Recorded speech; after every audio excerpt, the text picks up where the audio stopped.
18, 22 gadīgi jaunieši, cilvēki, pieaugušie, kas viņi ir? Jā, par to daudz runā, jo Latvijā mums ir līdz 18 gadiem, bet kas notiek pēc tam? Daudz gadus arī zinātnieki pētīja un skatījās un teica, ka līdz 18 gadiem nobriest smadzenes un tā kā tas pilnbriedz. Bet, protams, jau daudzus gadus zinātnieki runā, ka tāds pilnbriedz smadzenēm ir tikai ap 55 gadiem.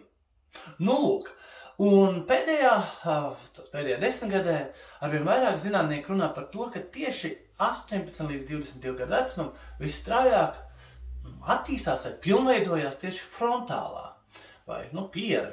Tad tā ir visjaunākā smadzeņu zona, kas atbild arī par lēmumu pieņemšanu. Un, kas interesanti, viens no šādiem notikumiem, kas tur notiekās, veidojās mielīna apvalks. Tad vadi, principa, sekojoši ir vadi un ir šī izolācija. Un arī nerviem vajadzīga šī izolācija, lai vairāk vai tālāk aizsūtītu šo informāciju no viena smadzeņu zonas uz citu smadzeņu zonu. Vai arī tajā pašā smadzeņu zonā būtu daudz labāka šī informācija. Un ar ko tas ir saistīts? Tas ir saistīts ar pašu kontroli.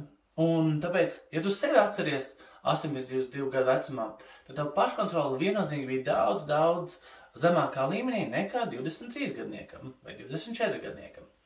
Protams, arī emocionālās smadzenes vēl nobriest līdz 23, 24 gadi. Tad katram posmam ir kaut kas ļoti svarīgs. Bet šo dzer atcerēties, ja tev ir kolēģi 18 līdz 22, vai tev ir bērni, vai tev ir radinieki, vai tu pats esi, vai atskatoties uz saviem lēmumiem. Tad paškontrole īsumā nobriest ap 22 gadu vecumu.